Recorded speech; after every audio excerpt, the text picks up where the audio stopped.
आप सभी भाई बहनों का सर्व कल्याण वृक्ष की प्रश्नोत्तर ज्ञान कक्षा में एक बार फिर स्वागत है।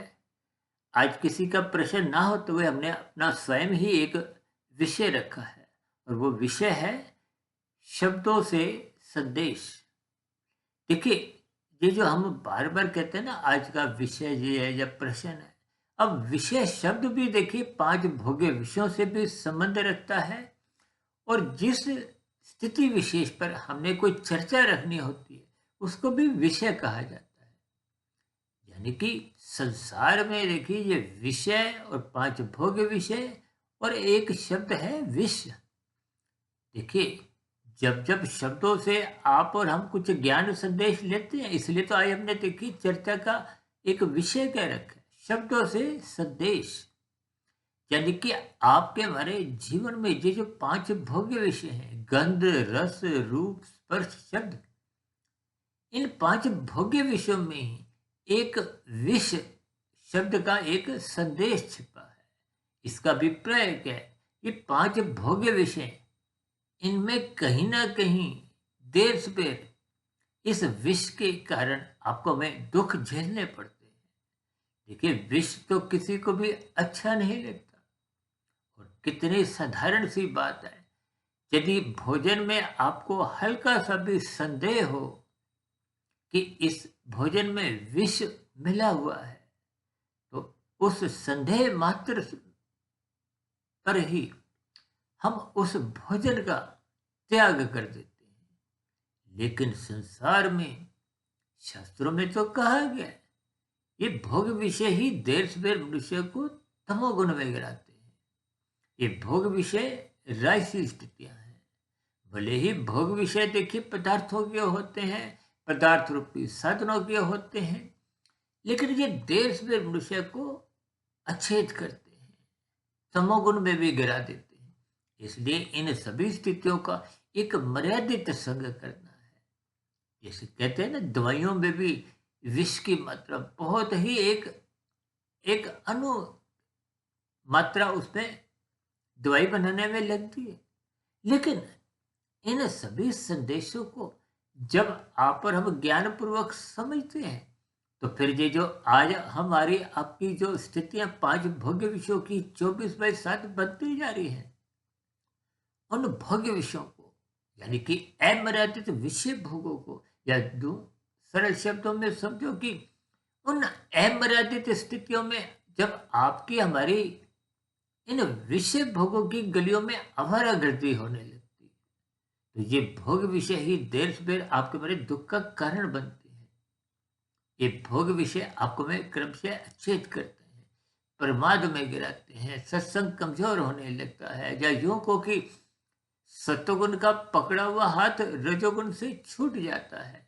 और जब रजोगुण सत्वगुण का हाथ छोड़ देता है, तो देर सवेर वो तमोगुण में गिरता है। ये भोग विषय आपको में अच्छेद करते हैं और अच्छेद होने की स्थिति में कब तमोगुण आपको में अपनी ओर खींच लेता है, अपनी ओर खींचने के देखिए इनके शब्दों के अर्थ भावार्थ आपको समझें, ये आपको में अच्छेद करते हैं, अज्ञानता में ले जाते हैं। और कब मनुष्य इन भोग विषयों का व्यसनी होता हुआ पाप कर्म कर जाता है, कानून का भी उल्लंघन करता हुआ सकता नहीं है, तो ये सभी स्थितियां आपके हमारे जीवन को क्रमशः तामसी बनाती हैं।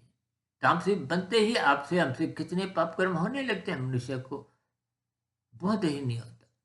इसलिए इन शब्दों से, यानी कि विषय शब्द के बीच में ही जो एक विषय शब्द का एक संदेश है, इसलिए आज हमने चर्चा का जो विषय रखा है, शब्दों से संदेश, ताकि इन विषयों के भीतर जो एक विषय शब्द छिपा हुआ है, इस संदेश को अपने जीवन में ग्रहण करें और भोग विषयों की जो एक लोलुपता है उनसे बचें।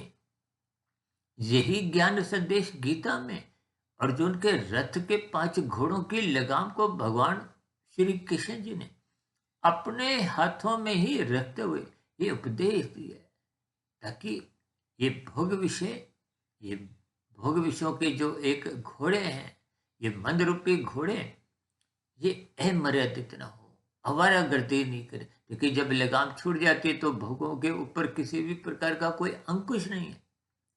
यहाँ अंकुश का अभिप्राय बुद्धि तत्व से है। बुद्धि सात्विक होने से ही तो मन को नियंत्रित रख पाती है। और यदि बुद्धि सत्संग नहीं करती तो बुद्धि राशि बन जाती है। तो मन बुद्धि में फिर दोस्ती हो जाती है।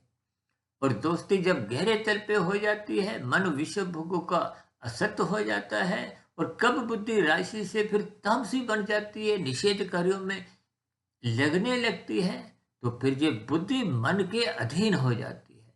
और तब कितने आप पर हम पाप कर्म कर जाते हैं, मनुष्य को इसका बोध नहीं होता।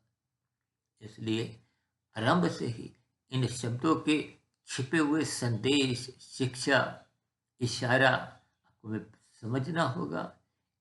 ऐसी सात्विक समझ आपके हमारे सहज ही बनती जाए, ताकि आपके हमारे भोग विषय अमर्यादित न हो। इन्हीं शुभकामनाओं के साथ चर्चा विशेष को अब यहीं विराम देते हैं। आप किसी भाई बंधु का भी कोई प्रश्न हो, कोई मेरी कही गई बातों से भी आपको कोई बात समझ नहीं आई हो, या आपका कोई सुझाव हो, या मेरी ही कही गई बातों पर आपकी कोई आपत्ति हो, तो आपके प्रश्नों का, सुझावों का और शिकायतों का नीचे दिए गए कमेंट्स बॉक्स पर सदा ही स्वागत है। चर्चा विषय को यहीं विराम देते हैं। आप सभी भाई बहनों का इस चर्चा को ध्यानपूर्वक सुनने के लिए बहुत बहुत धन्यवाद।